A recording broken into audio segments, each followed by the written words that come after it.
News Alert Update. I am Anna Bolshevitz, and we're continuing to follow any breaks in the case of 3 men who were murdered in a convenience store. Pitt County deputies say the 3 masked men held up the Hustle Mart on Highway 121 in Farmville, and we're about to see a press conference here hosted by Pitt County Sheriff Neil Elks. Now, this event happened on Saturday night. What you're seeing in your on your TV screen is the Pitt County Sheriff getting ready to give a press conference to the public, to the media. We are, of course, showing you this live today. We interrupt your scheduled programming for this. Now, we have been talking about this since it happened Sunday night. And right now, let's hear what Sheriff Neil Elks has to say about the case. Well, we got some sun, don't we? Right here between the sheriff and Shannon. Give me just a second. Okay. Thank you. I forgot. No, we didn't. We knew. Okay. Okay, let me know when you're ready. Is everybody ready to go live? You ready? Okay, Sheriff, you say first, and let me get on this side of you. You ready to go live? Yep. As soon as you start talking. I'd like to thank the media for coming out today. Sunday night at 10 o'clock, the events that happened at this store changed this community forever. Not only did it affect the community, but it affected the families of these victims that died a tragic death in the store. Our deputies have been working around the clock for the last 48 hours. It's been a very emotional case for the deputies, as well as myself. The investigation in the video showed us that this was a very tragic, appalling, unimaginable murder, senseless murder. I'm sorry, I'm just very emotional. But I'm glad to announce today that we've made 3 arrests in this case. I'm very satisfied. We've got the shooter in custody as well as the other 2 participants of this crime. I'd like to thank the hard work of the Pitt County Sheriff's Office, their deputies, Farmville Police Department, and other agencies that participated. This is what we get up in the morning for, guys, to get out and be able to make a difference as law enforcement officers. As terrible as this sounds, I'm very proud to say that these guys worked hard and tirelessly to bring closure to this case. This time I'm going to ask Kip Gaston to step up and make a comment.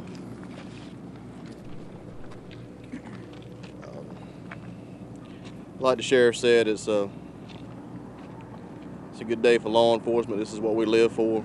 And on behalf of Crime Stoppers, I want to thank everyone who called in those tips. We probably got close to 100 tips through the Crime Stopper line, which is the most volume we've had on any one single case.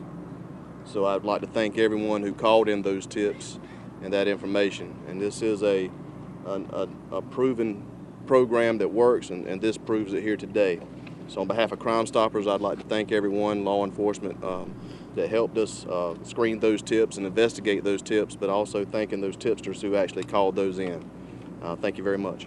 Can you let them know if people want to donate? Can you go ahead and do that? Sure. Okay.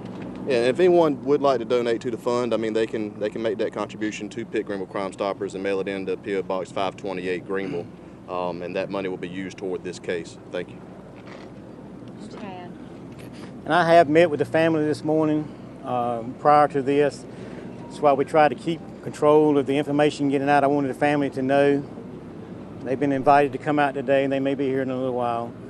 But our hearts go out to the family of the victims of this crime. And I just can't iterate how much that this is a tragic, tragic homicide. And we do have the cold-blooded killers in custody.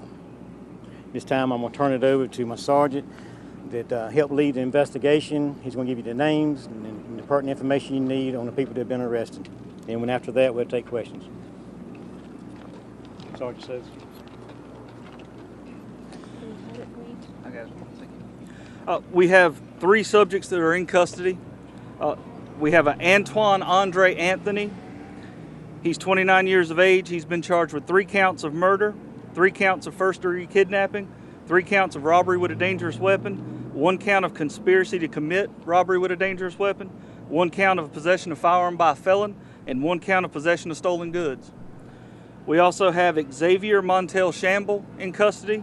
He's been charged with 3 counts of murder, 3 counts of first-degree kidnapping, 3 counts of robbery with a dangerous weapon, 1 count of conspiracy to commit robbery with a dangerous weapon, and 1 count of possession of firearm by a felon. We have a juvenile in custody. He has been charged with 3 counts of murder, 3 counts of first-degree kidnapping, 3 counts of robbery with a dangerous weapon, and 1 count of conspiracy to commit robbery with a dangerous weapon. How old is the juvenile?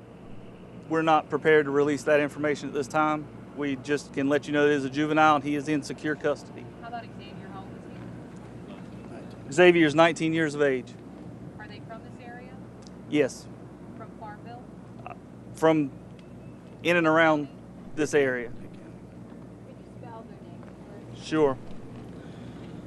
Antoine, Antwan, Andre, Andre, Anthony, Anthony, Xavier, Xavier, Montel, Montel, Shamble, Shamble. Can you say if the juvenile is a student at Farmville Central? Cannot, no ma'am. How important were these tips and the surveillance video and the pictures in getting these guys in custody? Okay.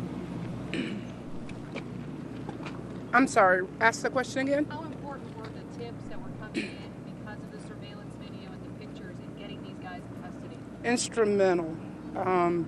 We put that video out there and this community really pulled together for us. We began to receive tips on the video that you guys put out there, on the pictures that you guys helped us with to get out there to the public. And we immediately began to receive those tips and began to follow up on them. And eventually those tips led us to where we're at today. Can you talk about whether the suspects had any prior criminal history or if they had been targeted hustle or if they had been here before they knew? I can say that indicative by the charges of possession of firearms by felons, quite certainly they have, 2 of them at least have prior criminal histories in order to charge them with that. What those histories are at this time, I'm not prepared to say. I'm not really sure. But yes, the older 2 subjects do have prior criminal histories. Are you looking for anybody else? We are still investigating at this time. This is not by any means a closed investigation, so we are still investigating at this time. Could you say and spell your name, ma'am? Captain Paula Dance, Paula, Dance, Dance. And you're with? Pitt County Sheriff's Office.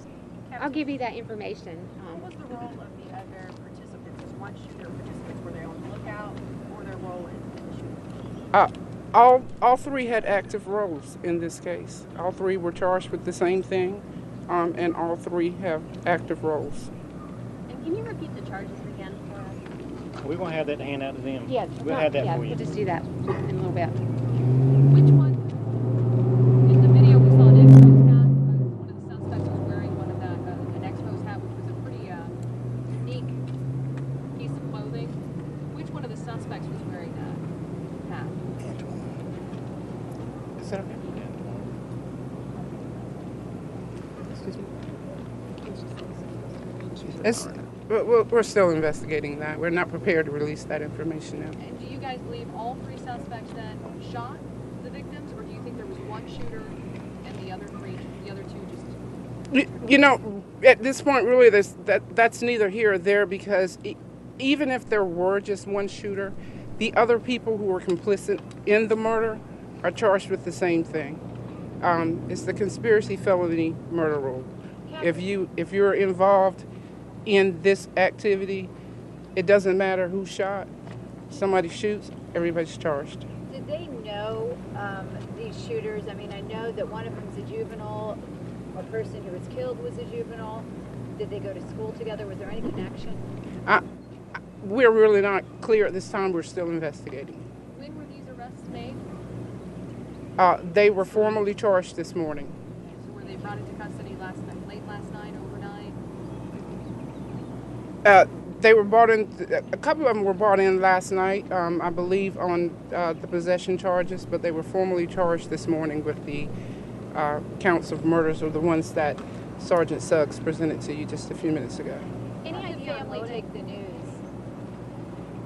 How did the family take the news? I personally was there with the sheriff this morning when we spoke with the family. I can tell you from just looking at them, it was a great relief. It doesn't bring the family back, it doesn't bring their family members back, but it brought some type of closure.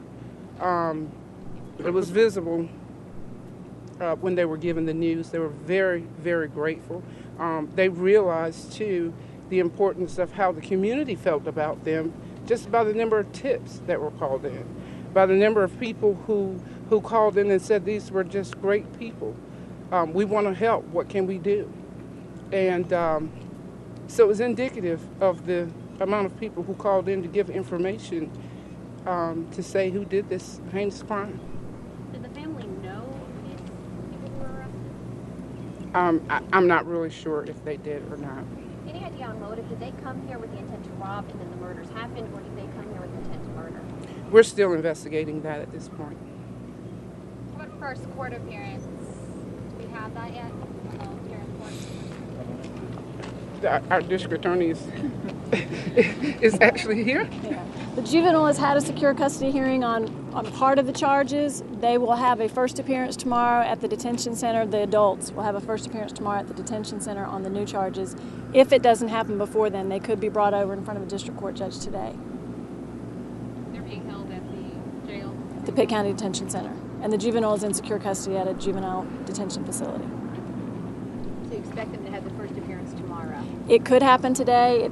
They're often brought over in front of a district court judge, or it will happen tomorrow morning at 8:30 at the detention center. How did you guys find these suspects? What led you to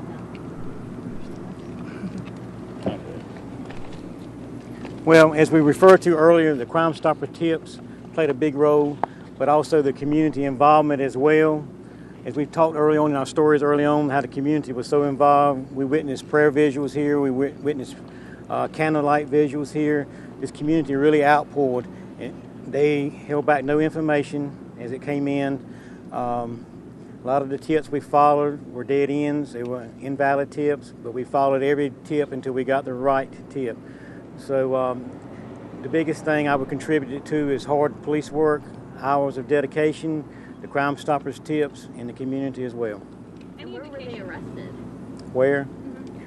Different locations. We picked two of them up at their houses, and one turned himself in.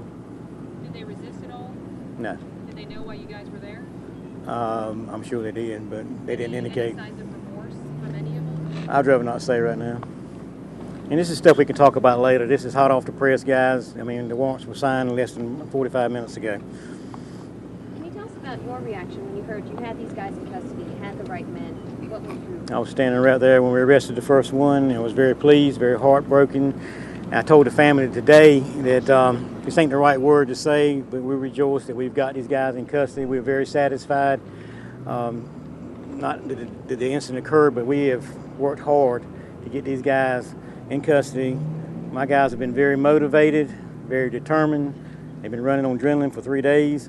And yes, this is a victory for us. We're very pleased, very proud that we've got these guys in custody. What about the reward money? Will it be split, or how's that going to That's to be determined, but there's several people that will be eligible for the reward money. Is there anything else you guys need from the community right now? Do you still need tips? Is there anything they can... Absolutely. That's, just because we're standing here today, this investigation will continue for months out. We've got a lot of paperwork to do, hundreds of items of evidence to process. We have evidence that we've sent already to the SBI lab, farms to be traced and identified. And so anybody's got any information, I'm hoping that people will come forward and tell us what they've heard. We've had tips. We're looking for tips on where some property was disposed at, clothing, stuff like that. So if anybody knows of anything, please come forward. Do the right thing. The surveillance video? Pardon? The clothing that was in the surveillance video? Yes. get mugshots of the two Yes. adults from you? Yes. And I failed to mention, I apologize, like I said earlier, I'm always cautious about thanking people, but as I said, Farmville PD had a big role in this case, being we're so close to the Farmville here. They were actually the first officer on the scene that night. The DA's office, Ms. Kimberly Robb, was assigned to our case, and she's been with us every inch of the way. At 4 o'clock this morning, we were still out working and preparing for this. We're very excited and just glad we were able to bring this to a head. We promised you we would, and we're just real excited. Anybody else? Any more questions? Okay. I'll get you the information, other information that you need. I just want to make sure you know that I'm just so proud of the people I work with. They've worked nonstop. I mean, I've watched them. They haven't been home. They haven't gone to sleep. I mean, they've worked nonstop. The sheriff said he wanted it solved in 48 hours. It was solved in 48 hours. It's just amazing to watch how the communities come together, how our guys have come to this family, completely given everything they have to solve this crime, and we also really want to thank you guys for helping. We could not have gotten this far this fast without you, so please know that your relationship is very vital to us, and we are really looking forward to even a better relationship later. We hope we never have to do one like this again, but we're just really happy for your help. Did you run through those charges again, or are you going to give us a news release? Yes. I don't have any. You know what? I bet. Why don't we, All right. Mr. Oakley?